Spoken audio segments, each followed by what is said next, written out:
pada 12 Januari harap periksa pesan ini bukan tanda terima. 1 10 100 ribuan puluh ribu ratus ribu juta bahkan, ketika Song Chungwei menerima pesan teks untuk pertama kalinya. Dia bisa tahu jumlah yang ditampilkan dalam pesan teks tapi dia tetap tidak bisa menahan diri, dan dengan suara yang sangat kecil. Dia melihat angka Arab satu persatu dan diam-diam membaca satuan 10 juta yuan penuh. Ketika Song Chungwei melihat pesan itu untuk kedua kalinya, dia memperhatikan nama pengirimnya Qin Chuan saat ini. Song Chungwei merinding di sekujur tubuhnya. Dia membuka mulutnya sedikit dan menatap Qin Chuan dengan kaget.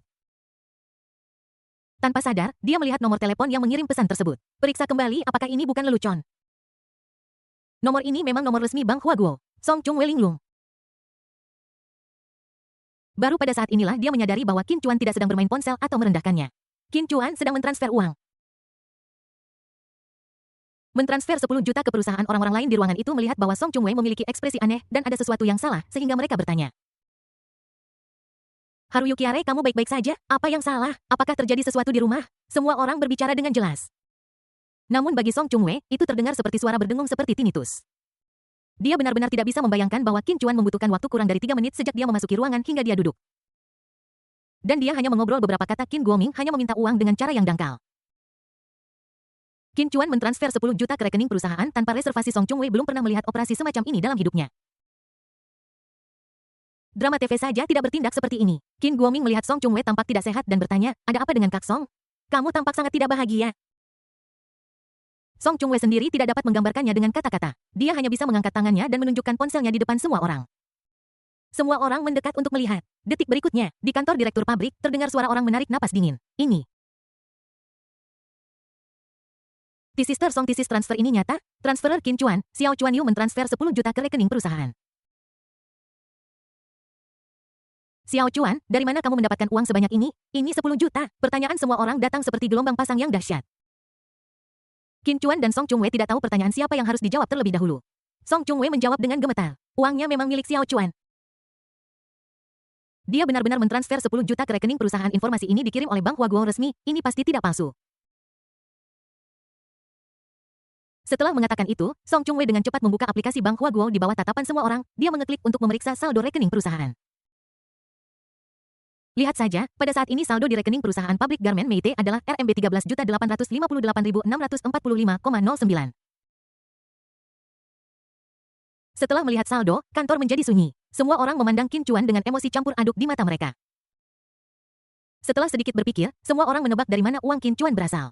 Pasti dari ibu Qin Chuan, Shen Hua. Semua orang memandang Qin Guoming. Meskipun aku tahu sebelumnya bahwa keluarga Shen Hua kaya, tapi aku tidak menyangka dia sekaya itu, Xiao Chuan. Kamu tidak mengambil kartu bank ibumu kan? Bagaimana kamu bisa menggunakan uangmu sendiri untuk mensubsidi perusahaan? Xiao Chuan, ini bukan cara untuk membantu ayahmu. Segera telepon ibumu dan jelaskan situasinya, kemudian minta bibi Songmu untuk mentransfer uang itu kembali. Saat semua orang berbicara satu sama lain, Qin Chuan berbicara, jangan khawatir, uang ini bukan milik ibuku, ini milikku.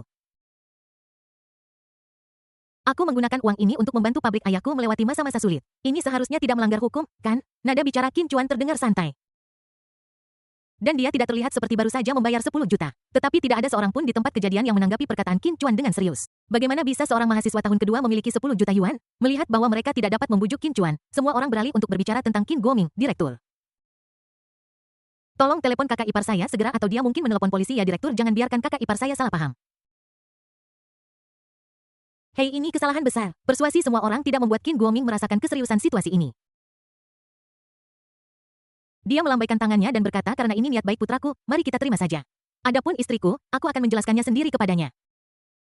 Jadi Anda tidak perlu khawatir. Kata-kata Qin Guoming tidak meyakinkan semua orang karena kita semua adalah orang-orang dengan hati nurani.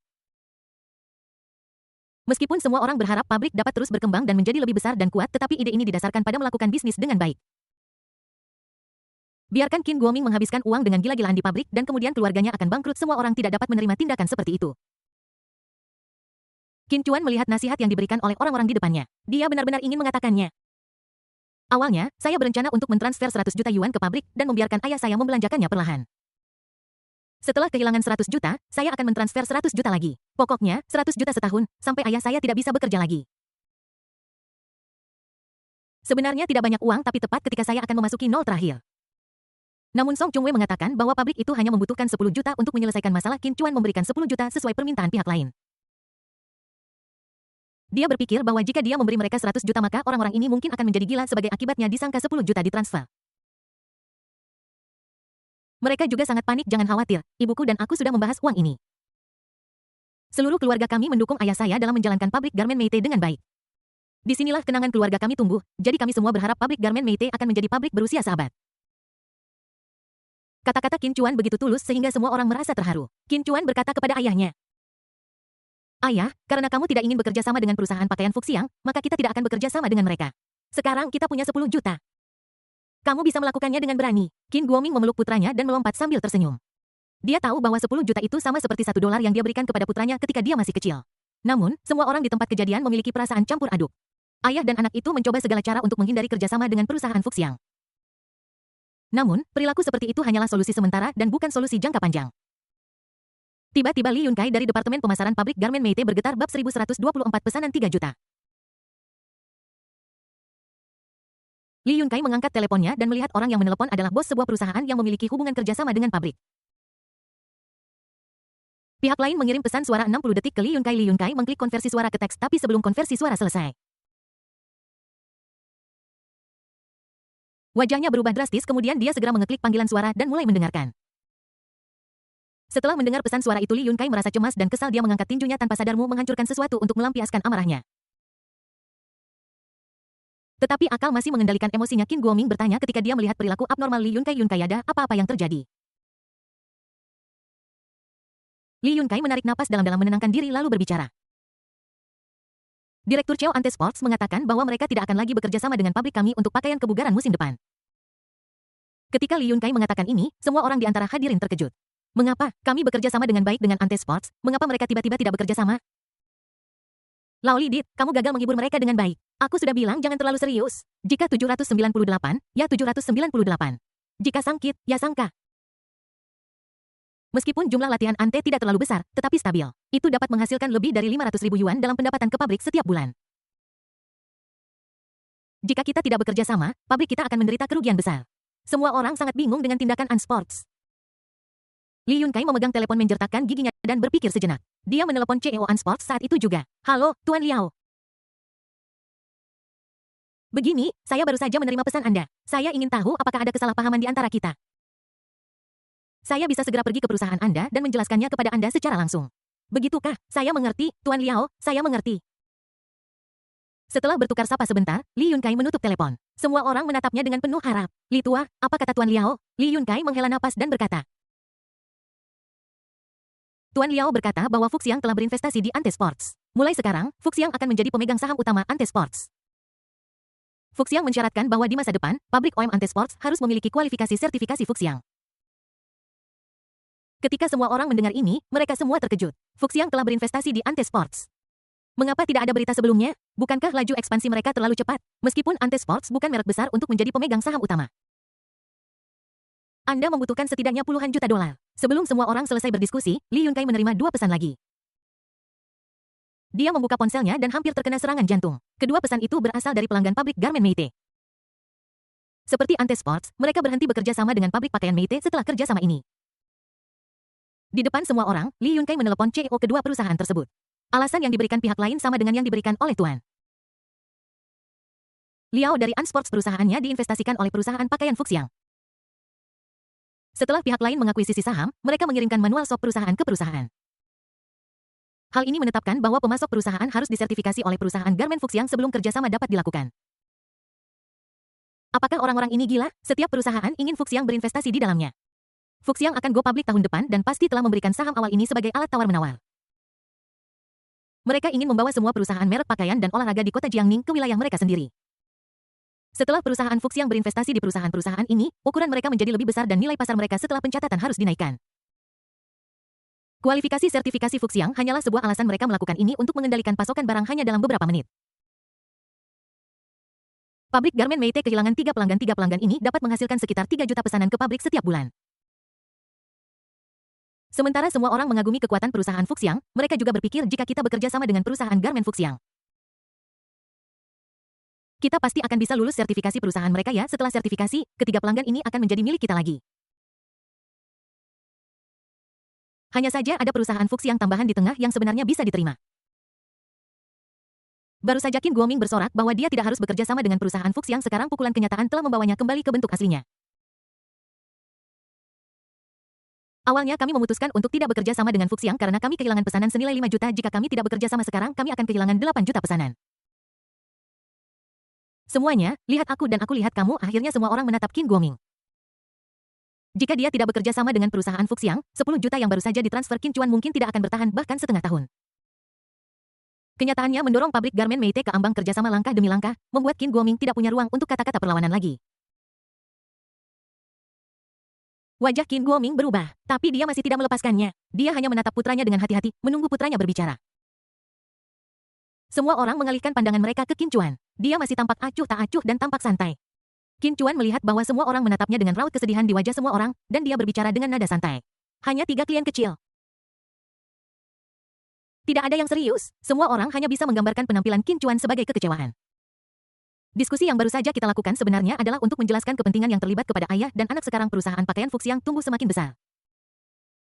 Dan akan mengendalikan seluruh industri pakaian Jiangning sekarang tidak bekerja sama dengan mereka sama dengan menggali kuburan Anda sendiri. Saya pikir penjelasan semua orang akan membuat Qin Chuan menyadari keseriusan masalah ini. Tetapi Song Chungwei melihat sekeliling dan semua orang hanya menghela napas dan menggelengkan kepala tetapi tidak ada yang berdiri untuk mengatakan apapun. Dia menggertakkan giginya dan maju selangkah saat ini, seseorang harus berdiri dan menyiramkan seember air dingin kepada ayah dan anak ini. Jika tidak betapa bahagianya mereka tertawa, sekarang betapa sedihnya aku akan menangis di masa depan, Song Chungwei berkata.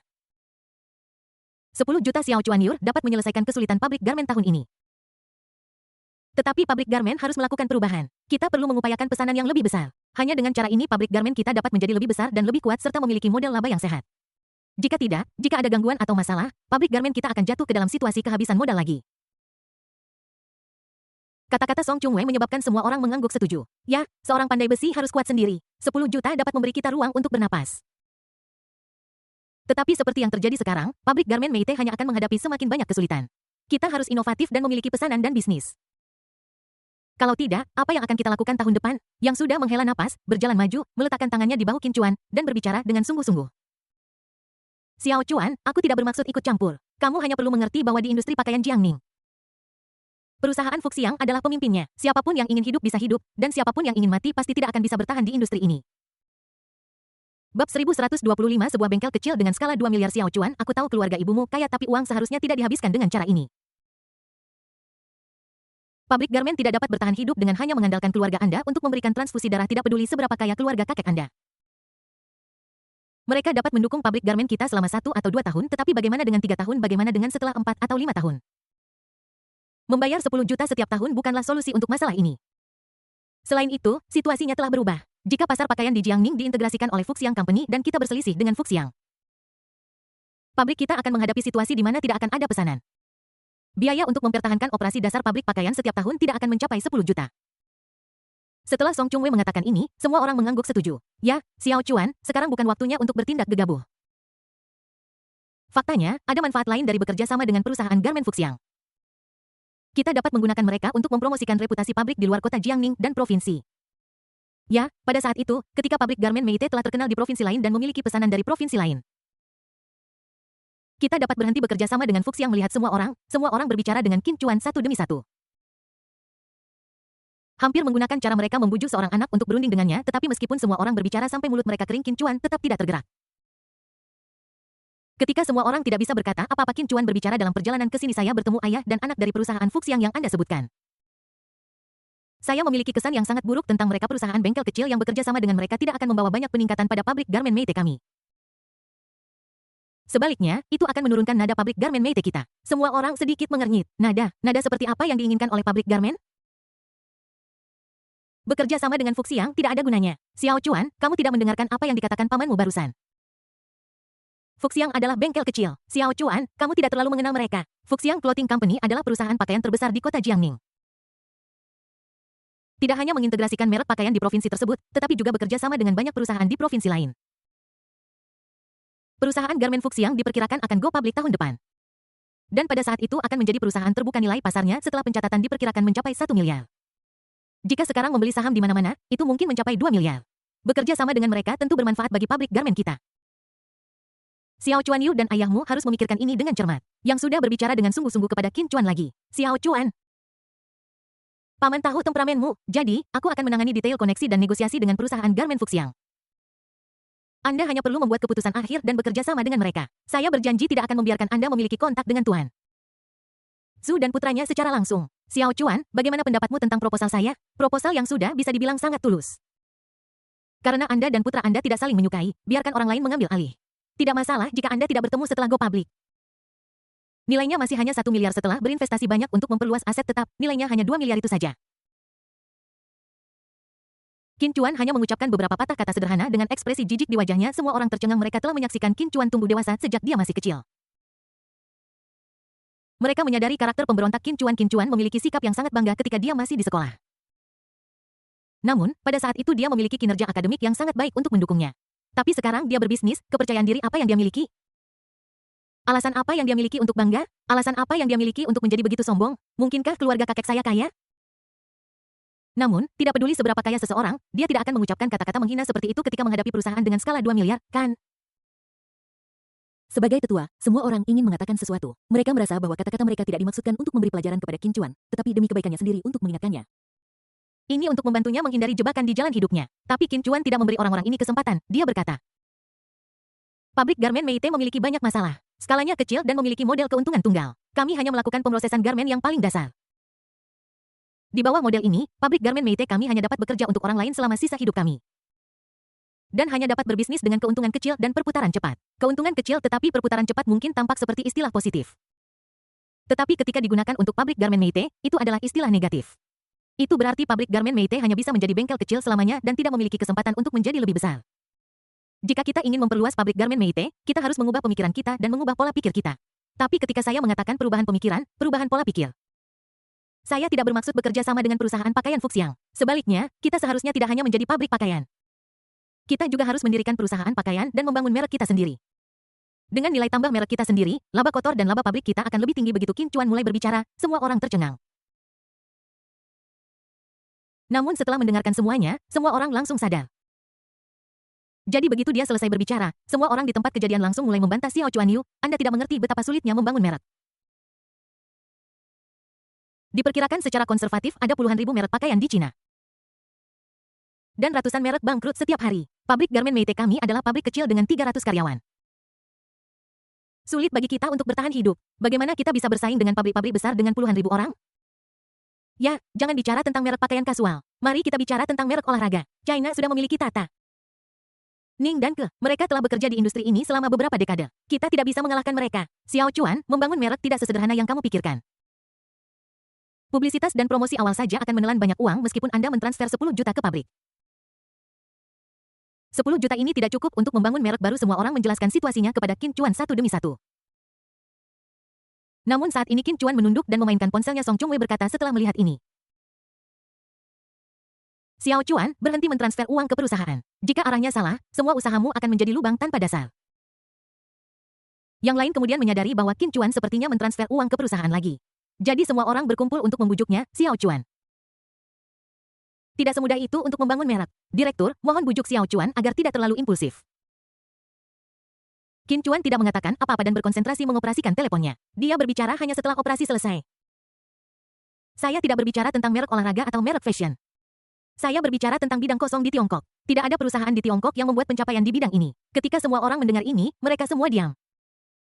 Semua orang saling memandang, hati mereka penuh kebingungan. Apakah ada area kosong di sektor pakaian di Tiongkok sekarang? Ada lebih dari selusin merek celana yoga dan celana setelan yoga. Di mana ada ruang kosong? Qin Chuan berkata dengan tertib. Bab 1126 mewah. Saya berbicara tentang barang-barang mewah, kata Qin Chuan dengan nada yang tak perlu dipertanyakan dan agung. Begitu dia mengatakan ini, suasana menjadi sunyi senyap. Semua orang terkejut tak bisa berkata-kata. Mereka tidak pernah menyangka bahwa kategori yang ingin digeluti Qin Chuan adalah barang mewah. Orang normal manapun yang memiliki sedikit pengalaman bisnis tidak akan langsung mengatakan bahwa dia ingin membuat produk terbaik. Apa itu kemewahan? Ini adalah akumulasi waktu dan warisan sejarah. Ini adalah pengakuan terhadap orang-orang sukses di masyarakat dan konsensus di tingkat sosial. Setelah hening sejenak semua orang menjadi tenang dan berbicara. Xiao Chuan, kamu berpikir terlalu sederhana. Barang-barang mewah bukanlah sesuatu yang bisa dibuat oleh perusahaan biasa. Qin Chuan menjawab, apakah menurutmu pabrik pakaian Meite adalah perusahaan biasa? Xiao Chuan, sebelum kamu melakukannya, bukankah seharusnya kamu memikirkan mengapa ada kekosongan di barang-barang mewah Tiongkok?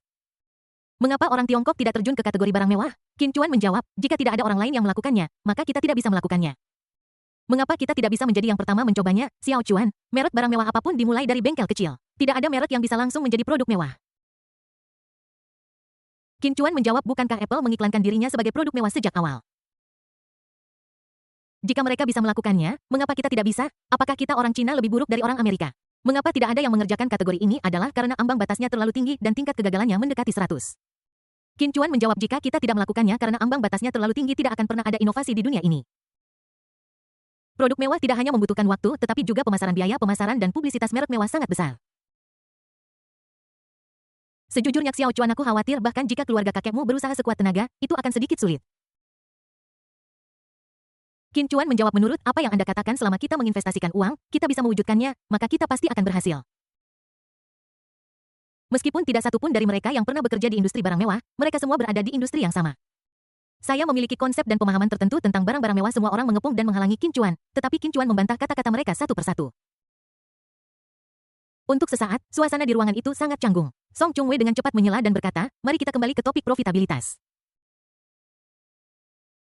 Ketika pabrik garmen Meite kita menjadi lebih besar dan lebih kuat serta berkembang dalam skala, itu tidak akan menjadi fantasi untuk membuat barang-barang mewah. Semua orang tahu bahwa Song Chungwei sedang mencoba memberi Qin Chuan jalan keluar. Jadi, aku secara sadar menutup mulutku. Setelah beberapa putaran, itu adalah urusan bola-balik. Semua orang di ruangan itu tahu apa yang dipikirkan Qin Chuan. Dia adalah seorang pria dengan ambisi, aspirasi, dan cita-cita luhur. Hanya saja terlalu idealis, ambisinya terlalu jauh, dan aspirasinya terlalu besar. Yang sudah diam-diam melihat profil Qin Chuan. Dia mengerti segalanya. Qin Chuan pasti telah diprovokasi oleh ayah dan anak Su tadi. Jadi saya bertekad untuk melampaui mereka. Jika mereka adalah perusahaan pakaian biasa, maka kita harus membuat barang-barang mewah untuk melampaui mereka. Memikirkan hal ini, yang sudah tersenyum tak berdaya. Anak muda memang penuh energi, bersaing satu sama lain. Jika aku tidak menyukaimu, aku akan melampauimu dan mengalahkanmu. Yang sudah berkata, Xiao Chuan, ide barang mewahmu bagus. Tapi kita harus menempuh jalan kita selangkah demi selangkah dan makan makanan kita setahap demi setahap. Mari kita bekerja sama dulu dengan Fuxiang untuk menghasilkan sejumlah uang tertentu dan kemudian memulai rencana barang mewah, ya, Xiao Chuan. Mari kita luangkan waktu untuk rencana barang mewah dan melaksanakannya selangkah demi selangkah. Paman Zhao, saya berjanji untuk membantu Anda menciptakan merek mewah pertama di Tiongkok sebelum saya pensiun. Melihat semua orang masih membujuknya untuk bekerja sama dengan Fuxiang, senyum di wajah Qin Chuan berangsur-angsur memudar. Semuanya. Apa yang baru saja saya katakan adalah menciptakan merek mewah yang menjadi milik Tiongkok kita. Ini bukan usulan, ini adalah keputusan. Saya tidak meminta pendapat Anda tentang keputusan ini. Saya memberitahu Anda semua, setelah tahun baru. Pendaftaran perusahaan baru dan pembentukan merek baru akan segera dilaksanakan. Waktu tidak menunggu siapapun, begitu pula uang. Jika kita melewatkan kesempatan besar ini, pabrik garmen Meite akan selalu menjadi bengkel kecil. Begitu kata-kata ini diucapkan, semua orang di antara hadirin tampak sangat tidak senang. Mereka tidak menyangka bahwa pengertian dan kata-kata nasihat mereka yang baik tidak akan berpengaruh sama sekali. Apa yang terjadi pada Qin Chuan? Begitu keras kepala, begitu berkeras hati. Apakah dia mengerti industri pakaian? Apakah dia mengerti pasar? Apakah dia mengerti apa itu bisnis? Tidak peduli seberapa kaya keluarga ibumu. Mungkinkah membuang-buang uang seperti ini? Banyak dari orang-orang yang hadir adalah sesepuh Qin Chuan. Semua orang selalu bersikap sopan kepada Qin Chuan karena persahabatan masa kecil mereka. Hari ini, bahkan jika itu berarti berselisih, mereka memutuskan untuk melanjutkan protes mereka sampai mati. Kita tidak bisa membiarkan anak ini main-main dan menjatuhkan pabrik garmen Meite yang sudah berumur puluhan tahun. Li Yunkai bersiap untuk berbicara terlebih dahulu. Tetapi ketika Qin Chuan melihat bibirnya akan bergerak, dia tahu bahwa orang ini akan menceramahinya lagi. Dia berkata dalam satu langkah. Juga, jangan buang-buang napas untuk bekerja sama dengan perusahaan pakaian Fuxiang. Jika aku tidak setuju, ayahku juga tidak akan setuju. Begitu Qin Chuan selesai berbicara, ponsel Li Yunkai berdering. Dering ponsel juga menyela kesempatan Li Yunkai untuk berbicara. Dia mengeluarkan ponselnya dan melihatnya, kemudian wajahnya sedikit berubah. Dia menjawab telepon dan menekan tombol speakerphone. Sebuah suara familiar datang dari ujung telepon. Dia adalah pangeran dari perusahaan pakaian Fuxiang, Zhu Jieren. Manajer Yang, saya Zhu Jieren dari Fuxiang Garment. Kita baru saja bertemu di pabrik Anda. Li Yunkai menanggapi dengan cepat. Halo, Tuan Zhu, halo. Saya kira pabrik garmen Meite Anda sudah menerima pemberitahuan dari 3 perusahaan untuk menghentikan kerjasama. Wajah Li Yunkai menjadi gelap ketika mendengar ini. Sebagai seorang veteran yang telah bekerja di dunia bisnis selama bertahun-tahun, dia menebak tujuan panggilan Zhu Jieren dan berkata, Tuan Zhu, jika Anda memiliki sesuatu untuk dikatakan, katakan saja secara langsung. Oke, saya sudah terbiasa hidup di luar negeri, dan saya tidak suka lingkungan bisnis yang berputar-putar di Tiongkok. Saya akan memberitahu Anda terus terang bahwa persyaratan negosiasi hari ini perlu direvisi. Ubahlah, apa maksud Tuan Zhu dengan ini? Seperti yang Anda ketahui, pakaian Fuxiang kami akan terdaftar tahun depan, dan kami secara aktif memperluas modal awal kami. Kami mengakuisisi saham di mana-mana, dan kami juga membutuhkan dana. Oleh karena itu setelah evaluasi saya akhirnya percaya bahwa pembagian keuntungan 60-40 yang disebutkan dalam kerjasama sebelumnya tidak layak. Karena pembagian keuntungan 60-40 terlalu merugikan Fuxiang Clothing kita sehingga harus diubah setelah mendengar rasio 64. Pihak lain masih berteriak bahwa mereka dirugikan. Li Yunkai sangat marah hingga hampir mengeluarkan sumpah serapah. Rasio Bos Zute 6040 yang kita diskusikan sebelumnya sudah menjadi kondisi yang sangat baik untuk Fuxiang. Jika Anda ingin mengubahnya sekarang, bukankah itu berarti 3070? Bukan 30-70, apa bedanya dengan 60-40? Mendengar kata-kata mendominasi Zhu Jiaran, semua orang di ruangan itu terkejut. Zhu Jiaran melanjutkan, sebenarnya, saya ingin membagi keuntungan 70, tetapi putra direktur pabrik Anda, anak yang pergi ke sekolah jelek di Cina. Tidak sopan kepada ayah saya akhirnya memutuskan untuk membagi keuntungan dengan Anda. Dari Courseas, seseorang yang belajar di luar negeri dan menerima pendidikan tinggi di luar negeri.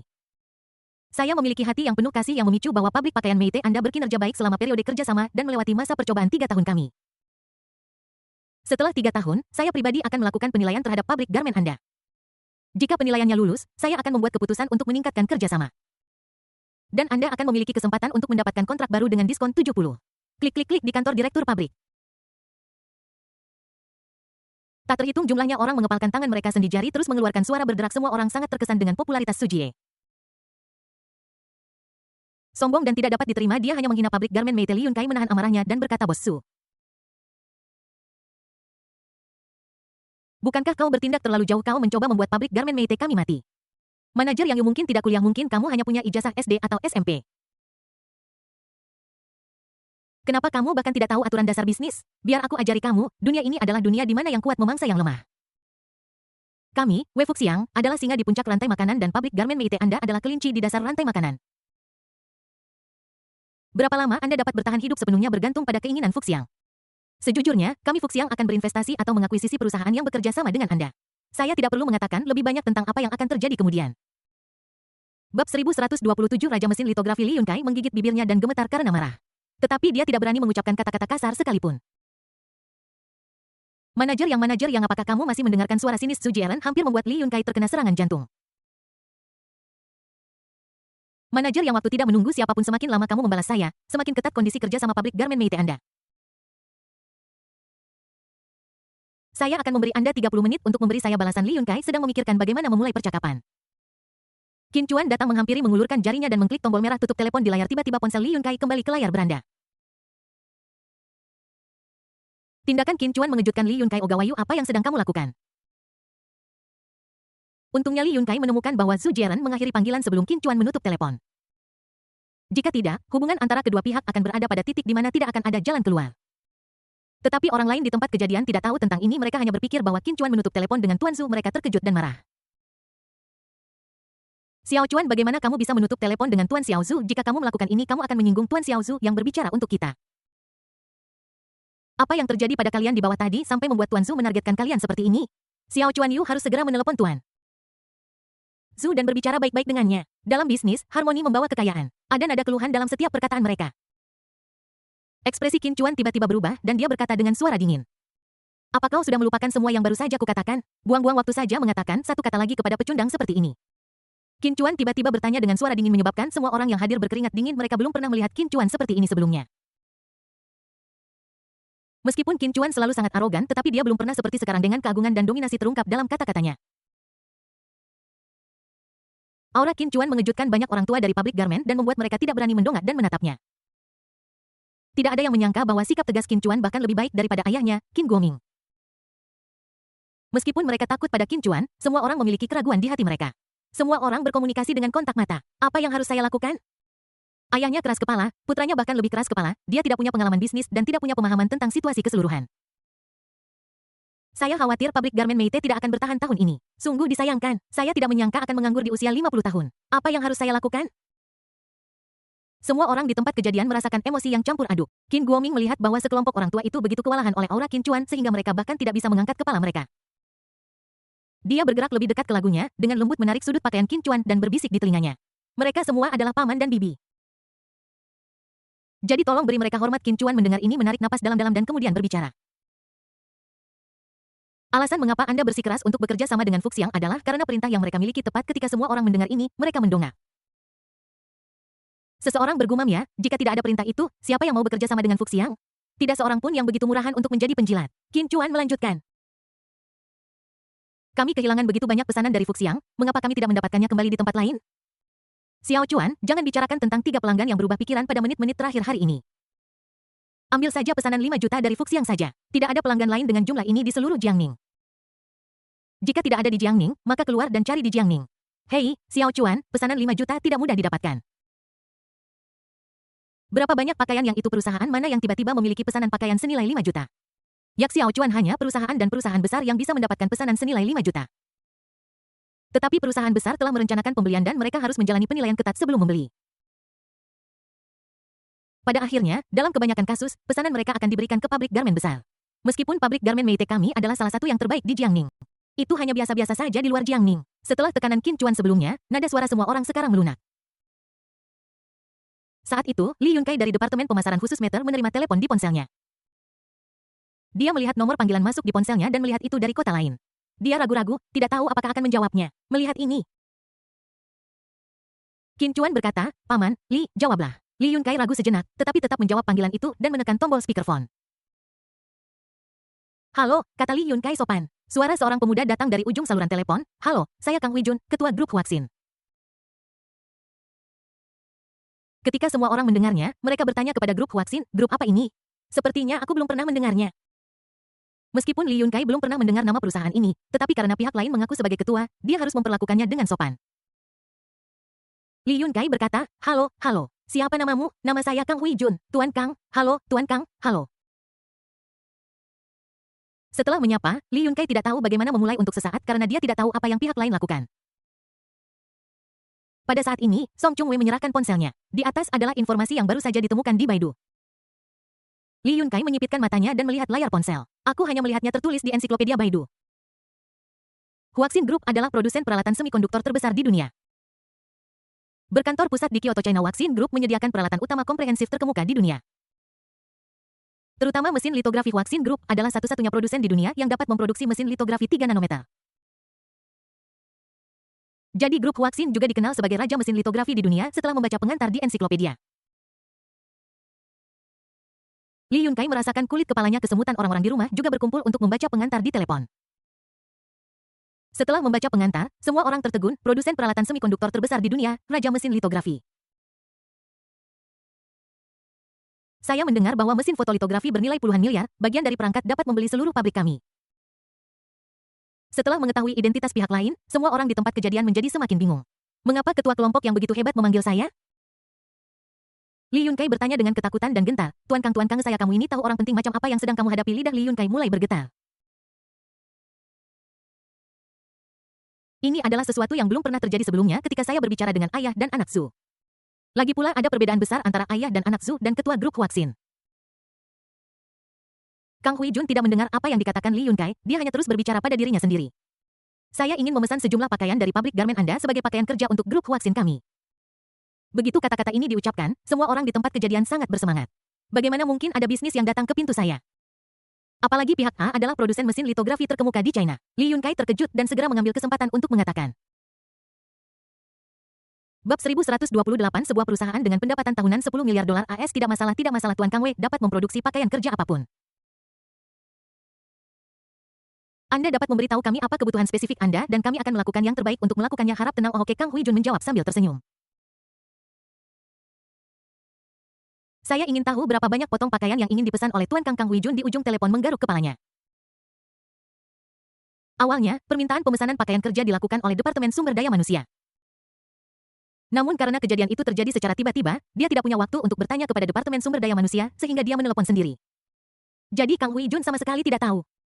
Tanpa data spesifik, Kang Huijun hanya dapat membuat perkiraan kasar berdasarkan pengalamannya dan jumlah orang dalam sistem EHL.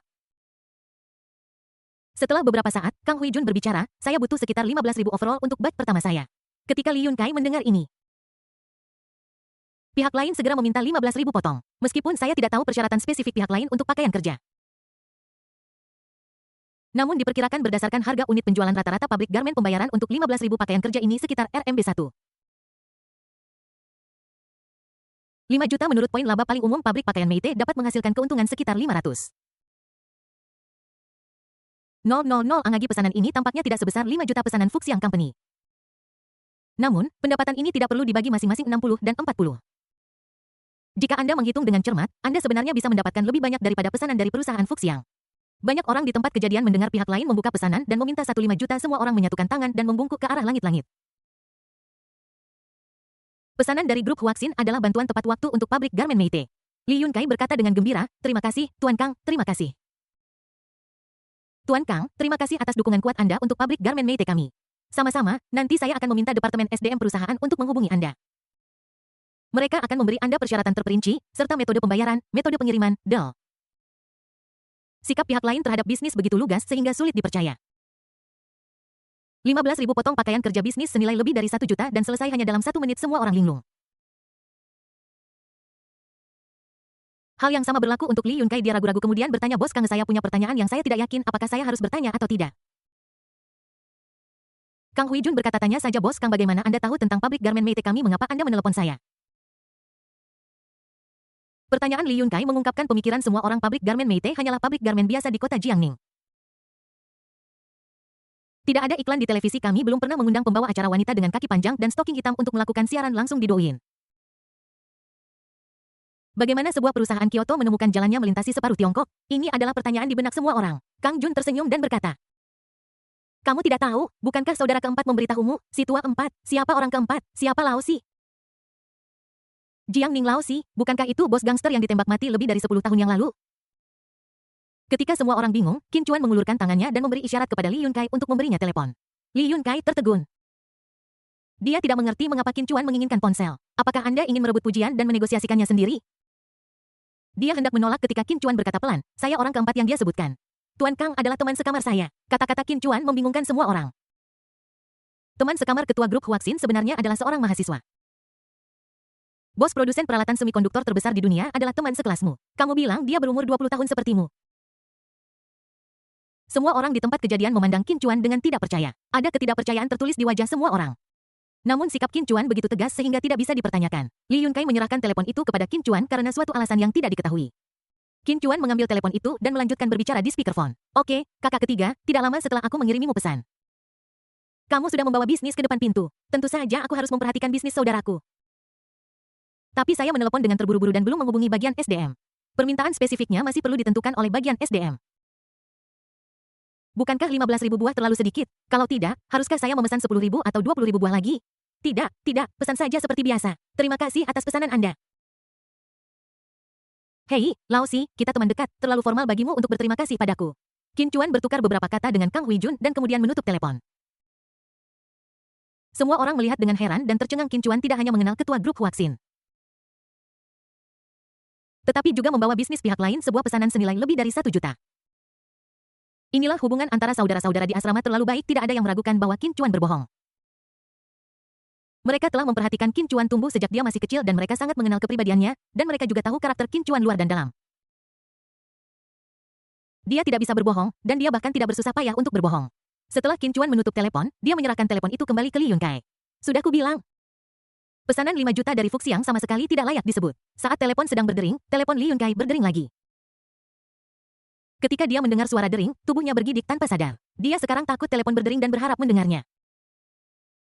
"Saya takut ayah dan anak Su akan menelpon saya atau beberapa klien akan berhenti bekerja sama dengan saya lagi. Saya berharap akan ada lebih banyak pelanggan seperti grup Huaxin yang akan datang kepada kami atas inisiatif mereka sendiri. Siapa yang berbisnis dan tidak ingin menghasilkan uang sambil berbaring? Oh, tidak." Li Yunkai menggelengkan kepalanya. Tidaklah legal untuk menghasilkan uang sambil berbaring. Lebih baik menghasilkan uang sambil duduk. Dia mengambil telepon dan melihat ke bawah. Itu adalah panggilan lain dari nomor yang tidak dikenal. Kali ini dia tidak ragu, menjawab panggilan dan menyalakan speakerphone. Setelah beberapa saat, suara wanita datang dari telepon. "Halo, apakah ini Tuan?" Li Yunkai dari Departemen Pemasaran Pabrik Garmen Meite. Suara di ujung telepon terdengar sangat profesional. "Bicaralah dengan jelas, ucapkan kata-kata dengan jelas, dan jangan gunakan interjeksi yang tidak perlu." Ya, ini saya Li Yunkai dari Departemen Pemasaran Pabrik Garmen Meite. Bolehkah saya bertanya siapa Anda?" "Halo Tuan Li, saya Lei Jia, manajer SDM di kantor pusat grup Silton. Saya mendengar pihak lain menyebut grup Silton. Semua orang di tempat kejadian merasa bahwa ini terdengar sangat familiar. Song Chungwei mencari di Baidu lagi. Sesaat kemudian, informasi tentang grup Silton muncul di kertas. Semua orang menyerahkan informasi grup Silton kepada Li Yunkai. Dia meliriknya dan membacanya lagi dalam hati The Silton Group.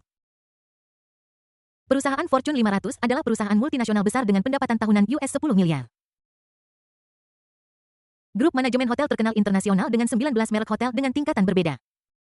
Ia memiliki lebih dari 6.500 hotel dan lebih dari 1 juta kamar di 108 negara dan wilayah di seluruh dunia. Bab 1129 90 juta pesanan 3 tahun bisnis tertutup 3 tahun bisnis menguntungkan setelah dibuka kembali. Menonton serangkaian perkenalan tentang grup hotel Hilton, Li Yunkai merinding di sekujur tubuhnya. Apa-apaan? Sebuah perusahaan multinasional dengan pendapatan tahunan hampir 10 miliar, bagaimana mereka menemukan saya? Li Yunkai memiliki ide yang berani dan tidak realistis di benaknya. Mungkinkah Lei Jia, manajer sumber daya manusia di kantor pusat grup Silton, berhubungan lagi dengan Qin Chuan? Apakah dia orang kepercayaannya? Dengan keraguan Li Yunkai bertanya dengan hati-hati, "Halo manajer Lei, ada yang bisa saya bantu?" Lei Jia menjawab dengan jelas, "Tuan Li. Begini saja kelompok, kami perlu menyesuaikan sejumlah pakaian kerja hotel, gaya pakaian kerja termasuk resepsi keamanan.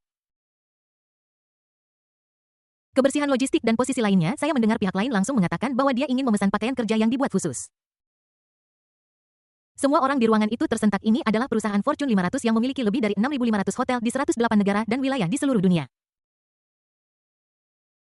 Mereka ingin mencari pabrik garmen Meite untuk menyesuaikan pakaian kerja mereka. Ukuran seperti apa ini? 50.000 potong? 100.000 potong? Li Yunkai bertanya, menekan gelombang besar di hatinya. Berapa banyak pakaian kerja yang Anda inginkan? Lei Jia berhenti. Dan kemudian tangan putihnya yang ramping mulai mengetik di keyboard mekanik hitam. Setelah beberapa saat, dia berkata, sambil melihat tabel data di layar komputer. Saat ini kami perlu memesan sekitar 300.000 set pakaian kerja. Mengenai berapa banyak lagi set yang akan kami pesan nanti, kami akan memberitahu perusahaan Anda sebelumnya. Lei Jia, manajer sumber daya manusia di kantor pusat grup Silton, selesai berbicara. Seluruh ruang konferensi menjadi sunyi senyap. 300.000 set pakaian kerja? Saya belum pernah mendengar ada pesanan dengan jumlah sebanyak ini seumur hidup saya. Pesanan dari grup Silton ini bernilai puluhan juta. Apa yang terjadi? Hari apa ini? Pihak lain menelepon dan mengatakannya tanpa ragu sedikit pun.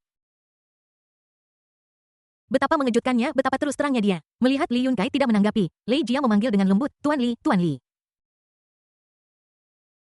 Li Yunkai kembali ke dunia nyata karena dua panggilan. Dia hanya terkejut. Dulu, saya harus memohon bantuan semua orang untuk mendapatkan pesanan $1 juta.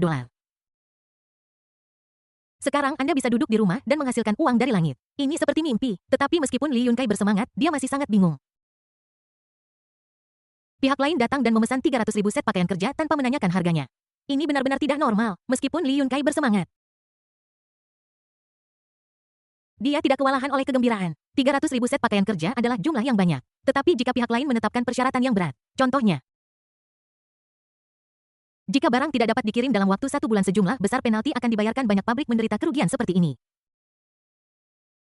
Namun, yang tidak diharapkan Li Yunkai adalah bahwa Lei Jia berbicara sebelum dia, "Tuan Lias, untuk waktu pengiriman kami memiliki jangka waktu 3 bulan.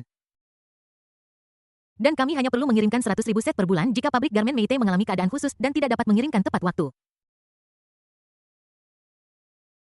Anda dapat melapor kepada saya terlebih dahulu dan saya akan mengajukan permohonan perpanjangan waktu pengiriman ke grup." Li Yunkai hampir meneteskan air mata ketika mendengar ini. 100.000 set sebulan ini hanyalah beban kerja Lin Daiyu dan sama sekali tidak sulit jika tidak dapat diselesaikan. Anda dapat melaporkannya dan menunda pengiriman. Klien luar biasa macam apa ini? Pesanan yang sangat besar dengan kondisi yang sangat mudah dikirim ke pintu kami dengan sangat mudah. Ini membuat Li Yunkai yang selalu berhati-hati merasa curiga. Li Yunkai memikirkannya dan berkata, "Manajer Leitir, ada sesuatu yang tidak saya tahu. Apakah saya harus bertanya kepada Merli? Please bicara. Bagaimana Anda mendengar tentang pabrik garmen Meite kami? Mengapa Anda menemukan kami?" Pertanyaan Li Yunkai mengungkapkan pemikiran semua eksekutif senior pabrik garmen Meite yang hadir. Karena semua orang telah melakukan perhitungan sederhana dan kasar. Kita kemudian dapat menghitung nilai pakaian kerja yang akan dibeli oleh Silton Group kali ini. Pakaian kerja kelompok hotel multinasional papan atas tidak boleh dibuat dari kain dan model murahan karena pakaian kerja mewakili citra hotel. 300.000 set pakaian kerja untuk hotel-hotel papan atas dihitung dengan harga paling konservatif 300 yuan per set, itu jumlah sekitar 90 juta. Hampir 100 juta pesanan. Volume pesanan tahunan pabrik garmen Meite sekitar 30 juta. Bisnis dari Silton Group saja sudah cukup untuk menopang mereka selama 3 tahun sebelumnya. Ini seperti tutup selama 3 tahun dan kemudian menghasilkan cukup uang untuk bertahan selama 3 tahun setelah dibuka kembali. Tepat ketika semua orang menunggu jawaban Lei Jia. Sebuah tangan tiba-tiba terulur ke arah Li Yunkai. Li Yunkai tertegun. Tidak mungkin, tidak mungkin, tidak mungkin. Ternyata itu kamu lagi. Semua orang juga melihat Qin Chuan meminta telepon. Jantungku berdebar kencang, tidak mungkin, tidak mungkin, tidak mungkin, atau kamu kita bisa memahami grup Huaxin sebelumnya yang merupakan perusahaan di Kyoto. Kamu sedang belajar di Kyoto, dan sudah takdir kamu bertemu dengan ketua pihak lain, tapi kali ini adalah perusahaan Fortune 500, grup hotel top dunia. Dan perusahaan manajemen hotel terkuat di dunia, kamu bilang perusahaan ini ada hubungannya denganmu, kamu benar-benar punya koneksi yang hebat. Li Yunkai tidak ragu kali ini, dia langsung menyerahkan telepon itu kepada Qin Chuan. Qin Chuan mengambil telepon itu dan berbicara ke dalamnya, saya Qin Chuan. Perkenalan diri Qin Chuan sederhana dan lugas. Bahkan tanpa emosi apapun, hanya perkenalan diri ini yang membuat Lei Jia, manajer sumber daya manusia dari kantor pusat grup Silton. Siapa yang berada di ujung telepon sana, langsung menegakkan diri dan berdiri dari kursinya untuk menjawab telepon. Ada keheningan di ujung telepon selama sekitar 5 atau 6 detik. Lei Jia tidak pernah menyangka bahwa Presiden Qin benar-benar akan berbicara dengannya dan memanggilnya. Direktur departemen tidak pernah menyebutkan hal ini kepadanya. Lei Jia kembali sadar dan menyadarinya. Direktur departemen sumber daya manusia tentu saja tidak tahu tentang kemunculan Qin Chuan yang tiba-tiba. Kalau tidak, bukan gilirannya untuk melakukan panggilan ini. Setelah hening sejenak, Lei Jia berbicara dengan penuh semangat, Bos Qin, apakah Anda Bos Qin? Semua orang mendengar perubahan nada bicara Lei Jia saat ini dan mereka semua tercengang. Ketika Lei Jia berbicara dengan Li Yunkai barusan, suara dan nada bicaranya sangat profesional tanpa interupsi atau tersandung. Namun sekarang ketika berbicara dengan Qin Chuan di telepon, Lei Jia sangat hormat seperti seorang pemuda yang baru saja memasuki dunia kerja. Qin Chuan sepertinya tidak peduli seolah-olah semua tindakan pihak lain dapat dibenarkan. Orang tidak dapat memahami, tidak dapat membayangkan dan tidak dapat melihat esensi dari berbagai hal. Ini aku Qin Chuan hanya menjawab dan melanjutkan. Saya berharap ada logo pabrik garmen Meite di bagian manset pakaian kerja ini. Apakah boleh? Meskipun Qin Chuan menggunakan nada bertanya, nadanya tidak dapat disangkal. Kata-katanya membuat semua orang di ruangan itu berkeringat dingin. Bab 1130 wanita yang sudah menikah sangat mahal. Semua orang berbisik, Xiao Chuan, apa yang kamu lakukan? Apa logo merekmu sendiri? Mereka adalah perusahaan Fortune 500. Bagaimana Anda bisa membuat permintaan yang keterlaluan seperti itu? Berhenti bicara Xiao Chuan, pesanan ini cukup untuk mendukung pabrik garmen Meite selama 3 tahun, kamu tidak boleh merusaknya. Li Tua, kita tidak bisa membiarkan Xiao Chuan main-main. Kita tidak boleh kehilangan pesanan dari grup Silton. Semua orang angkat bicara untuk menghentikan perilaku kasar Qin Chuan yang tiba-tiba. Di ujung telepon sana, Lei Jia, manajer sumber daya manusia dari markas grup Silton, juga terdiam setelah mendengar perkataan Qin Chuan. Bukankah lucu bahwa Anda bertanya kepada saya apakah saya bisa seluruh grup adalah milik Anda dan Anda masih bertanya kepada saya apakah itu mungkin, apa artinya? Apakah Anda mengejek saya dan mencoba menyenangkan saya? Bagaimana jika saya ingin mengatakan tidak, apakah saya harus diberhentikan dan pulang? Anda orang yang sangat lucu. Ya Tuan Qin, apapun yang Anda katakan tidak apa-apa, tidak masalah sama sekali. Lei Jia menjawab dengan nada menyanjung seolah ingin menyanjung seseorang.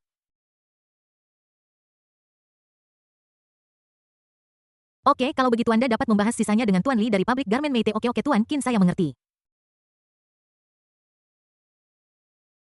Setelah Qin Chuan selesai berbicara, dia mengembalikan telepon kepada Li Yunkai.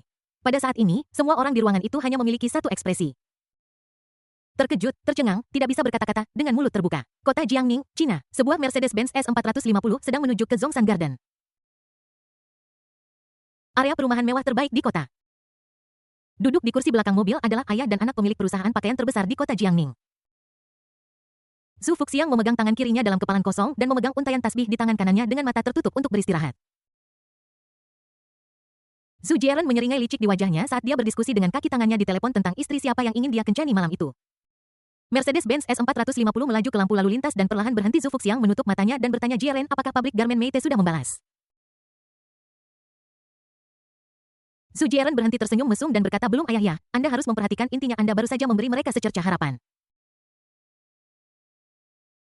Mereka pasti akan menemukan jalan keluar darimu. Zhu Jieren meletakkan ponselnya, mendekati ayahnya, dan berkata, ayah, aku hanya tidak mengerti. Kamu bisa saja menetapkan kontrak di angka 2080, mengapa kamu menetapkan batas bawah di angka 3070? Keuntungan 10 setidaknya 1 juta per tahun, nak. Kamu belajar di luar negeri, pikiranmu terlalu sederhana. Ketika Zhu Jieren mendengar ini, dia tidak senang. Ayah, aku tidak sederhana. Selama beberapa tahun terakhir saya berada di luar negeri, saya telah menjadi perencana kelompok penyambutan orang Tionghoa setiap tahun. Setiap mahasiswa baru Tionghoa yang datang ke sekolah kami sangat ditipu oleh saya. Misalnya, saya menagih mereka 2 kali lipat dari harga sewa, mengancam mereka bahwa mereka akan dikeluarkan dari sekolah jika mereka melakukan kesalahan. dan mengumpulkan uang perlindungan Del. Biaya hidup saya semua diperoleh dari hal-hal ini. Saya tidak sederhana. Setelah mendengar ini, Su Fuxiang menatap putranya dengan dingin. Kamu mencari nafkah. Karena kamu mencari nafkah. Kemana perginya 3 juta yang saya transfer kepadamu setiap tahun? Ketika Zhu Jieren mendengar ini, dia menutup mulutnya dengan cemas. Aku bergumam pada diriku sendiri, wanita tidak menghabiskan uang wanita yang sudah menikah sangat mahal ya. Melihat putranya tidak mengatakan apa-apa, Su Fuxiang tidak bertanya lebih lanjut, dia tahu hobi putranya itu hanya warisan. Alasan mengapa aku membiarkanmu menjadi titik terobosan bagi pabrik garmen Meite adalah karena aku ingin menguji batasan mereka batasan.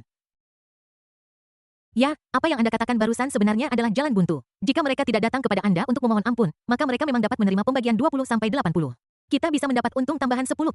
Jika mereka datang kepada Anda sambil menangis dan membuat keributan, mereka harus mengusahakan pembagian 30-70. Dan mereka benar-benar tidak bisa bertahan hidup. Memaksa mereka sampai mati tidak akan menguntungkan. Lagi pula, pabrik garmen Meite adalah pabrik garmen terbesar di kota Jiangning. Mendengar ini, Zhu Jieren berkata, oh, benar saja. Ayahku tetap yang paling kejam, mampu menghasilkan ide putus asa seperti itu.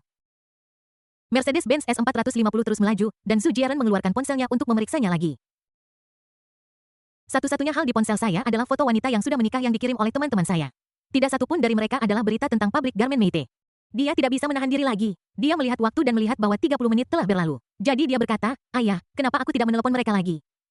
Su Fuxiang memikirkannya dan sedikit mengangguk. Zhu Jieren mengangkat teleponnya, menemukan nomor Li Yunkai, dan menelepon kembali. Panggilan terhubung setelah beberapa saat. Tuan Xiao Zhu, di ujung telepon, nada bicara Li Yunkai berbeda dari sebelumnya. Kali ini ketika dia menjawab telepon, nadanya santai dan ceria seolah-olah dia tidak memiliki beban dan bahkan merasa ingin tertawa. Ini membuat Zhu Jieren sedikit bingung, tapi dia tidak terlalu memikirkannya dan terus berbicara dengan nada menggantung. Manajer Li, 30 menit Anda sudah habis. Apakah Anda sudah mencapai kesepakatan? Li Yunkai hendak berbicara, tetapi Zhu Jieren melanjutkan terlebih dahulu. Manajer Li, pikirkan baik-baik sebelum Anda berbicara. Anda hanya punya satu kesempatan. Jika Anda melewatkannya, bahkan jika itu 19, Fuxiang tidak akan bekerja sama dengan Anda. Saya pikir Anda harus tahu apa arti kehilangan Fuxiang bagi pabrik garmen Meite Anda. Anda pasti tahu berita bahwa Fuxiang akan segera terdaftar. Namun, ada satu hal lagi yang mungkin tidak Anda ketahui. Li Yunkai mengerutkan kening dan bertanya, ada apa? Zhu Jieren dengan bangga berkata, Kamis depan. Di konferensi penghargaan 10 pengusaha muda berprestasi Jiangning. Saya akan mengumumkan atas nama ayah saya bahwa perusahaan garmen Fuxiang akan memimpin. 18 perusahaan pakaian di kota itu akan bersama-sama mendirikan kamar dagang pakaian Jiangning. Pendirian kamar dagang pakaian Jiangning akan mengatur kekacauan di pasar pakaian Jiangning dan mengakhiri barang-barang jelek. Biarkan pabrik-pabrik pakaian yang tidak memenuhi standar dan merusak reputasi industri pakaian Jiangning menghilang selamanya. Saat Zhu Jieren berbicara, lekuk mulutnya semakin ke atas. Ketika dia mengucapkan kata-kata ini, seolah-olah dia berdiri di atmosfer. Memandang makhluk yang tak terhitung jumlahnya di bawah. Dia merasa seperti dewa. Dia dapat membuat sesuatu terjadi sesuka hati dan memanipulasi pasar kota Jiangning sesuka hati. Mereka yang mengikutiku akan makmur, dan mereka yang menentangku akan binasa. Zhu Jieren tahu betul bahwa Li Yunkai ada di ruang konferensi saat itu. Mendengarkan ceramahnya dengan para pemimpin pabrik garmen Meite di speakerphone, dia menunggu para dewa abadi tua ini untuk memohon padanya, menyanjungnya. Dan menjilatnya, dia menikmati kesenangan mempermalukan orang lain. Ada keheningan di ujung telepon. Kemudian, suara Li Yunkai yang agak rendah perlahan terdengar, Tuan Zhu juga berada di samping Anda, kan? Ya, ayahku bersamaku, kata Zhu Jieren dengan bangga. Apakah bos Zudus dia maksud hal yang sama? Su Fuxiang berdiri di samping mendengarkan percakapan antara putranya dan Li Yunkai. Dia berkata dengan nada merendahkan, putraku mewakili diriku, pendapatnya adalah pendapatku. Su Fuxiang berbicara pada saat yang tepat untuk mendukung putranya. Oh, aku mengerti. Li Yunkai mendengar ini nadanya masih tenang, dia berkata oh dan berhenti. Kemudian dia memusatkan energinya ke dalam dantiannya dan berkata, kalau begitu, Tuan Zhu, aku akan meniduri ibumu bab 1131 salam yang tulus. Suara yang Yunkai yang kuat dan beresonansi menyebar ke seluruh Mercedes-Benz S450 melalui speaker ponsel Apple terbaru Zhu Jieren. Zhu Jieren benar-benar terpana, ayahnya, Su Fuxiang, juga bingung, keduanya tertegun selama sekitar 4 atau 5 detik. Zhu Jieren berpikir dalam hati, apakah dia memarahi saya, seorang manajer pemasaran dari pabrik pakaian kecil memarahi saya, apa aku tidak salah dengar? Mungkinkah dia memarahi bawahannya? Seharusnya dia tidak memarahi saya. Su Fuxiang berpikir dalam hati, apakah dia memarahi saya? Tidak mungkin sekasar itukah? Apakah dia memarahi anakku? Tidak mungkin, hobinya sama dengan kita. Zhu Jieren bertanya ragu-ragu. Manajer Li apa yang baru saja Anda katakan? Li Yunkai terbatuk 2 kali lalu dia menarik napas dalam-dalam dan berbicara lagi, merzu, aku akan meniduri ibumu. Kali ini ayah dan anak Zhu mendengarnya dengan jelas. Seluruh wajah Zhu Jieren memerah tasbih Buddha di tangan Zhu Fuxiang putus olehnya. Li Yunkai, apakah kamu tahu dengan siapa kamu berbicara? Li Yunkai, apakah kamu tahu apa konsekuensi dari mengatakan ini? Ini di wilayah Jiangning Zufu. Sebelum Zhu Fuxiang menyelesaikan kalimatnya di ujung telepon sana. Salam datang satu demi satu. Zhu Fuxiang, persetan ibumu. Zhu Fuxiang, kamu hanyalah seorang idiot sialan. Kamu Fuxiang adalah sampah. Bahkan tidak layak membawakan sepatuku. Kamu mendirikan kamar dagang Jiangning. Menurutmu kamu mendirikan hantu. Sekelompok ikan teri ingin menyatukan industri pakaian Jiangning. Pergi makan kotoran. Kalian masih ingin menekan pabrik garmen Meite kami? Biar ku beritahu, kalian hanyalah perusahaan bengkel kecil. Pabrik garmen Meite kami bahkan tidak memandang rendah kalian. Di ujung telepon sana, semua orang di pabrik garmen Meite yang sudah lama ditekan menyambut ayah dan anak Zhu dengan hangat. Dengan cara yang ramah dan mudah dipahami, semua orang di pabrik garmen Meite cukup membumi. Oleh karena itu, hinaan yang mereka gunakan biasanya melibatkan aspek moral dan etika. Akhirnya Qin Guoming mendapatkan telepon itu dan duduk di sofa dengan kaki disilangkan. Zhu Fuxiang, saya sudah tidak senang dengan Anda ketika saya menjadi pemimpin tim di pabrik. Ini hanyalah perusahaan jelek yang bahkan belum go public. Tetapi bertindak seolah-olah bernilai 2,5 juta. Anda datang ke pabrik kami dengan wajah menyanjung dan menemukan kesalahan di mana-mana seperti pemilik pabrik. Hanya untuk mengurangi biaya setiap pakaian sebesar 1 yuan, saya beritahu Anda bahwa perjalanan Anda hari ini telah berakhir. Anda tidak ingin bekerja sama dengan saya. Tetapi Anda ingin menghancurkan pabrik garmen Meite saya, kan? Baiklah, baiklah, baiklah. Saya akan mendirikan perusahaan pakaian besok dan bersaing dengan Anda, Fuxiang. Saya ingin melihat siapa yang akan menjadi bos industri pakaian kota Jiangning saat itu. Qin Guoming selesai berbicara tanpa memberi Zhu ayah dan anak kesempatan untuk berbicara. Dia langsung menutup telepon. Keren, sangat keren. Ternyata mengutuk pamer dan membuat ancaman adalah hal yang sangat keren. Qin Guoming merasa santai seluruhnya. Kesuraman tahun lalu menghilang dalam sekejap. Dia menatap putranya dan mengangguk dengan puas. Setelah melampiaskan amarah mereka terhadap ayah dan anak Zhu, semua orang di ruangan itu merasa segar. Hari ini tidak hanya krisis di pabrik telah teratasi. Bahkan ada 2 pesanan besar yang diterima. Selain itu, setelah pesanan awal 300.000, grup Silton akan terus mengalami kerugian yang harus ditutupi setiap bulan.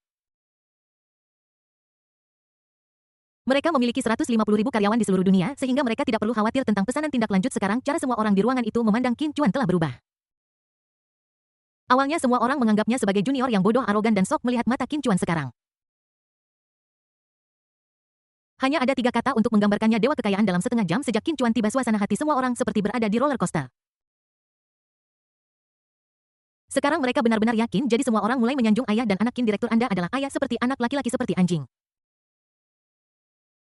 Karena Anda melahirkan putra yang begitu cakap, Anda harus mengajari saya. Saya akan mencoba memiliki seorang putra ketika saya berusia 50 tahun depan. Direktur, Anda benar-benar jenius. Jika Anda tidak bersikeras untuk meningkatkan peralatan pabrik senilai 10 juta tahun lalu, kami tidak akan dapat menerima pesanan dari Silton Group meskipun kami menginginkannya. Direktur, Xiao Chuan sangat mampu. Anda seharusnya memberitahu kami lebih awal. Kalau tidak, sebagai manajer keuangan, saya harus membantah Anda setiap saat. Yang akan sangat memalukan, sejak Qin Guoming menjadi pemilik pabrik garmen Meite, dia tidak pernah menikmati pujian dari orang lain. Meskipun dia tahu bahwa semua pujian ini karena putranya, tetapi dia adalah putraku sendiri. Anak dan ayah adalah satu. Mereka makmur bersama dan menderita bersama. Qin Guoming menyentuh perutnya yang bulat dan tersenyum bodoh. Ekspresi Qin Chuan tetap tenang saat dia berbicara kepada semua orang. Semua kebutuhan sehari-hari hotel di bawah Silton Group adalah merek-merek besar. Logo merek perusahaan pakaian Meite kami disematkan di manset pakaian kerja mereka. Yang memberi tamu yang menginap di hotel petunjuk psikologis bahwa merek kami berada pada level yang sama dengan merek-merek besar di hotel. Dengan cara ini, citra kelas atas merek kami terbentuk di tahap awal. Dengan citra kelas atas awal, yang perlu kita lakukan selanjutnya adalah melakukan pekerjaan publisitas yang baik dan meningkatkan visibilitas kita. Tentu saja, kualitas produk kita harus tinggi. Pada tahap awal desain produk kita hanya membutuhkan 2 gaya. Gaya dasar dan sederhana dan beberapa gaya yang sangat membingungkan sehingga tidak ada yang bisa memahaminya sampai pada 2 hal ekstrim. Produk tahap awal tidak boleh biasa-biasa saja, produk tersebut harus mengarah pada 2 hal ekstrim. Desain unik dapat membantu merek kami dengan cepat mendapatkan popularitas dan menjadi topik hangat. Pakaian dasar dapat mendorong konsumen untuk mencoba merek kami terlebih dahulu. Setelah merek berkembang ke tingkat tertentu, kita dapat meluncurkan gaya moderat dan mulai menaklukkan pasar. Kata-kata Qin Chuan sangat sederhana, hanya beberapa kata, tetapi hanya dengan beberapa kata, dia menetapkan tujuan pengembangan untuk merek mewah. Itu juga menguraikan jalur pengembangan yang jelas untuk semua orang ketika kemampuan seseorang tidak diakui, tidak peduli seberapa benar atau indahnya apa yang dia katakan. Tidak ada yang mau mempercayainya dan ketika seseorang diakui oleh orang lain bahkan jika dia kentut orang akan memujinya karena harum. Sebagai kepala departemen pemasaran, Yang Yunkai terkejut setelah mendengar rencana Qin Chuan. Dia tidak pernah menyangka bahwa anak tetangga sebelah akan tumbuh menjadi orang yang luar biasa. Tapi dia masih memiliki pertanyaan di benaknya dan dia mengangkat tangannya diam-diam dan berkata, Xiao Chuan Orkin. Qin Chuan tersenyum dan berkata, panggil saja aku Xiao Chuan. Meskipun Qin Chuan berkata demikian, Yang Yunkai bukanlah orang yang tidak tahu berterima kasih. Dia berkata dengan keraguan di hatinya. Bab 1132 Putra Direktur Pabrik Boskin. Kita perlu mempekerjakan juru bicara untuk merek baru ini. Arti Yang Yunkai sangat jelas. Seorang juru bicara gambar sangat penting untuk merek mewah, tetapi dengan kekuatan pabrik garmen Meite saat ini. Jika Anda menyewa merek papan atas, biayanya akan sangat besar bahkan jika keuntungan dari pesanan seluruh Silton Group dimasukkan. Itu tetap tidak akan cukup. Silakan pilih sesuatu yang jelas lebih murah, tetapi gaya mereknya tidak sesuai standar. Qin Chuan berkata. Aku akan mengurus juru bicara merek dan aku juga perlahan-lahan akan bernegosiasi dengan perusahaan lain untuk kerja sama lanjutan. Kamu tidak perlu khawatir tentang ini. Kamu hanya perlu melakukan bagianmu dengan baik. Setelah kata-kata Qin Chuan semua orang tampak bersemangat dan penuh energi. Lagi pula semua orang tahu karakter Qin Guoming. Jika pabrik garmen menghasilkan keuntungan mereka benar-benar akan memberikan bonus ketika dia mengambil alih tahun lalu. Pabrik itu masih dalam keadaan merugi. Dia melambaikan tangannya dan memberi semua orang amplop merah besar. Siapa yang tidak menyukai bos seperti ini? Semua orang meninggalkan ruangan hanya menyisakan Qin Chuan dan ayahnya. Qin Chuan berbaring santai di sofa di kamar. Saat ini dia memikirkan sebuah pertanyaan.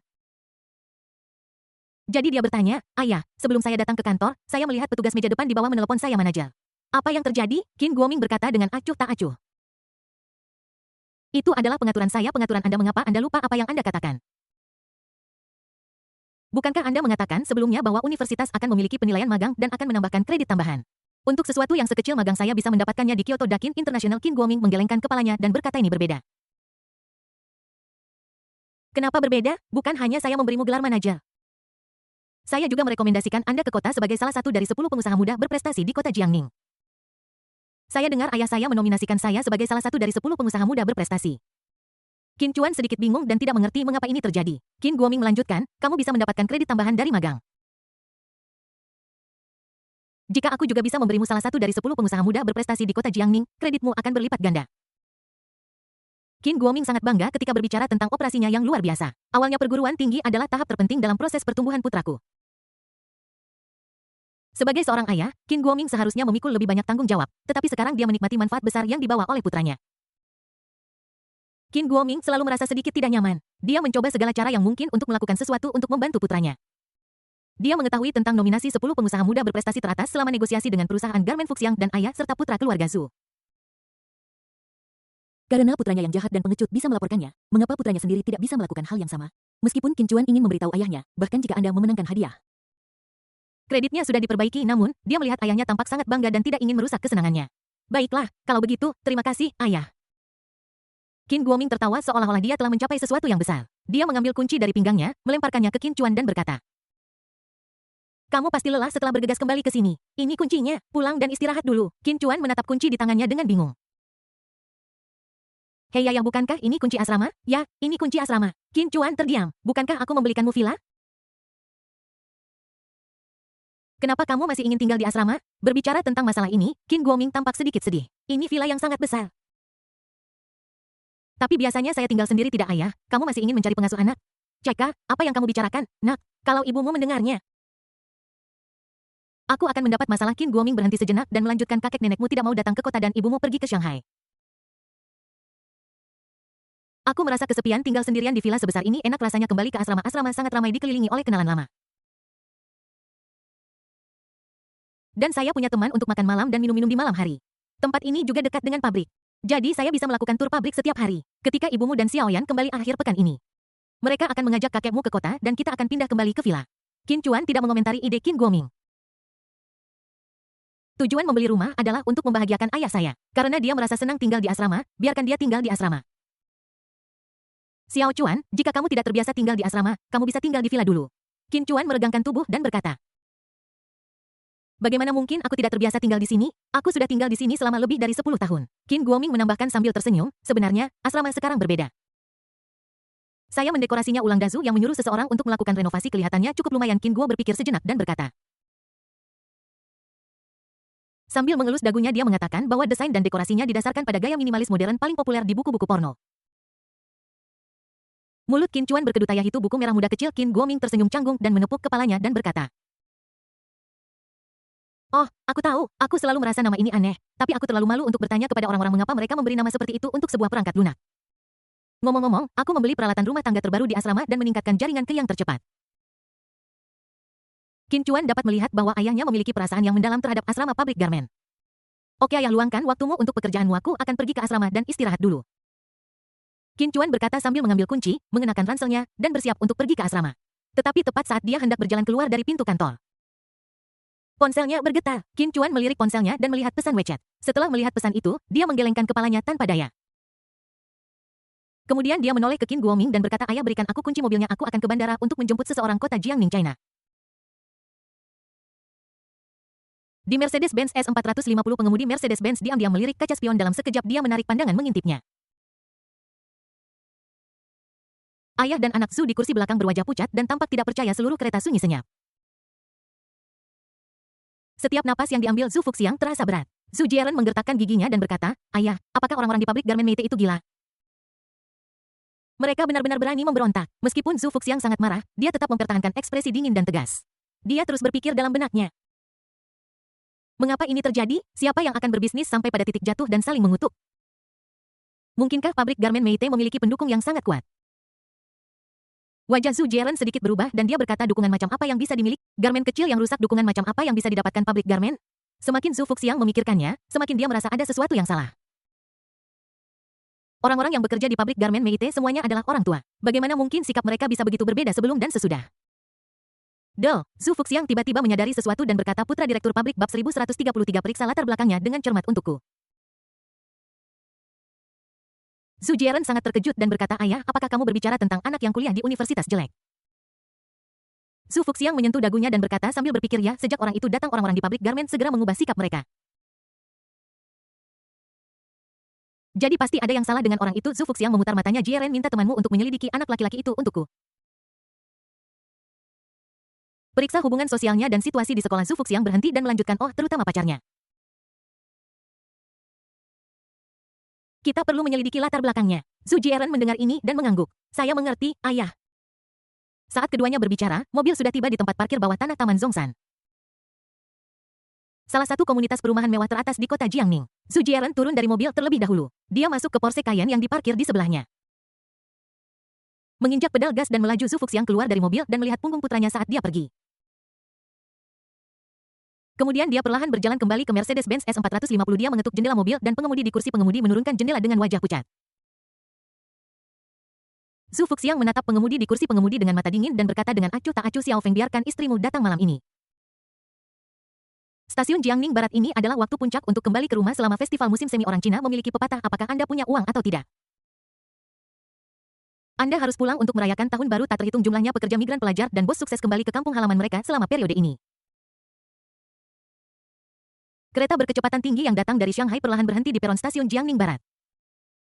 Di musim dingin Jiangning, hampir semua orang suka mengenakan pakaian gelap, sekilas warnanya gelap. Tetapi hanya ada satu tempat di mana sedikit cahaya putih berkedip, dia seperti dewi es dan salju yang berjalan di dunia fana. Dan temperamennya yang dingin seolah mampu membekukan udara di sekitarnya. Kulitnya seputih giok dengan rona merah muda samar. Dan sepertinya Anda bisa merasakan kehalusan dan kelembutannya hanya dengan sedikit cubitan. Dia tampak tidak pada tempatnya di antara orang-orang di sekitarnya. Dia berpakaian serba putih, pakaian kasualnya sederhana namun tetap bergaya, jaket putih dipadukan dengan celana panjang putih lurus. Rasanya nyaman dan lapang, dan sepertinya seluruh tubuhnya menyatu dengan warna yang murni ini.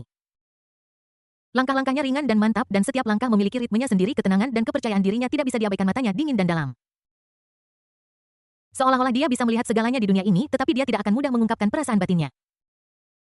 Di dunia yang bising ini, dia seperti bunga teratai putih yang mekar dengan tenang, cantik dan kuat dengan caranya sendiri. Orang-orang menghormatinya, tetapi tidak berani mendekatinya dengan mudah. "Izinkan saya membantu Anda dengan barang bawaan Anda." Sebuah suara pria dengan napas yang agak tidak stabil datang dari belakang gadis itu. Pria itu kurus dan tampak seperti bisa terhempas oleh embusan angin yang bergoyang. Wajahnya sedikit pucat dengan sedikit sentuhan kehati-hatian dan kewaspadaan. Namun pakaiannya sangat berbeda dari penampilannya yang agak sakit-sakitan, berlebihan hingga terkesan mencolok. Dengan kemeja warna-warni, dasi dengan pola berlebihan, celana ketat, dan sepatu loafers di bagian bawah. Gadis itu menggenggam erat kopernya yang berwarna putih dan berkata dengan suara dingin, tidak perlu. Hei, Bai Mengyao, kita adalah alumni, dan aku adalah seniormu. Kita harus saling membantu saat pria itu berbicara, dia mengulurkan tangan untuk meraih koper itu. Tetapi ketika dia meraihnya, dia menemukan bahwa kekuatannya tidak sebanding dengan Bai Mengyao, sial, wanita ini sangat kuat. Mengyao, aku akan mentraktirmu makan setelah kita keluar dari stasiun. Ayo pergi ke restoran di Hilton Hotel. Kudengar koki di sana berasal dari restoran Michelin. Tidak perlu. Mengyao, kamu mau kemana nanti? Akan kusuruh sopir mengantarmu ke sana. Tidak perlu. Mengyao, akan ada rapat penghargaan untuk 10 pengusaha muda berprestasi di kota Jiangning Kamis depan. Dan saya memenangkan penghargaan. Saya ingin mengundang Anda untuk datang dan menyaksikan momen ini bersama. Tidak ada waktu. Sepanjang perjalanan dari turun bus hingga meninggalkan stasiun, pria itu sangat perhatian pada Bai Mengyao. Tetapi tanpa kecuali. Bai Mengyao hanya menanggapi pihak lain dengan 2 kata setiap kali. Mengyao, setelah aku memenangkan penghargaan 10 pengusaha muda berprestasi kota Jiangning. Aku akan datang ke rumahmu dan secara pribadi berbicara dengan ayahmu tentang hubungan kita. Pria itu melihat bahwa semua taktik sopannya tidak berguna. Jadi dia menggunakan langkah pamungkasnya dan memecah kebuntuan langsung dari orang tua. Benar saja, setelah mengatakan ini, Bai Mengyao berhenti. Dia menoleh ke belakang pada pria yang mengikuti di belakangnya dengan seksama. Yifang, apa yang terjadi di antara kita? Mengyao, aku menyukaimu. Jadi aku ingin memberitahu ayahmu tentang perasaanku. Aku harap dia bisa mendukungku. Aku punya pacar, dan ayahku sudah bertemu pacarku. Jadi tolong jangan ganggu ayahku. Mengyao, kamu belum menikah, jadi aku punya hak untuk mengejarmu melihat bahwa kata-kata baiknya tidak berguna. Bai Mengyao tidak membuang kata-kata lagi dan hanya berbalik dan pergi di dunia ini kecuali kerabat terdekat dan Qin Chuan. Tidak seorang pun pantas mendapatkan sepatah kata pun darinya, tetapi sikap Bai Mengyao tidak membuat Yifang mundur. Dia berlari kecil 2 langkah dan berdiri di depan Bai Mengyao. Meskipun Jiangning Dream Decoration Co. Ltd. Anda sekarang lebih besar dari perusahaan tekstil Yifang kami, tetapi perusahaan Anda sulit untuk go public setelah semuanya. Langit-langitmu terbatas dan sudah mencapai puncak. Dan Yifang Tekstil kami akan segera bergabung dengan Fuxiang Clothing. Perusahaan pakaian nomor 1 di kota Jiangning. Sebentar lagi Yifang Tekstil kami akan menjadi perusahaan terbuka. Saat itu, ayahmu tidak akan memenuhi syarat untuk merendahkan keluarga kami. Mengyao, tidakkah kamu ingin menjadi istri bos perusahaan terbuka?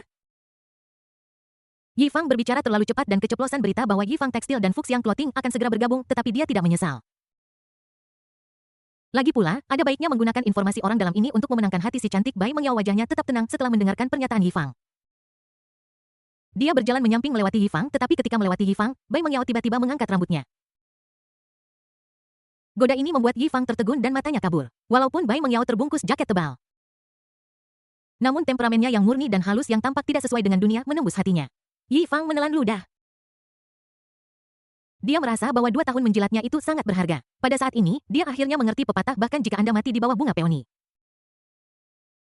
Anda akan tetap romantis sebagai hantu. Yifang berdiri di sana dengan linglung selama beberapa detik, lalu sadar dan mengejar Bai Mengyao. Tetapi ketika dia berlari keluar dari pintu cekik, pemandangan di depannya mengejutkan Yifang. Aku melihat Bai Mengyao berhenti tidak jauh dari sana.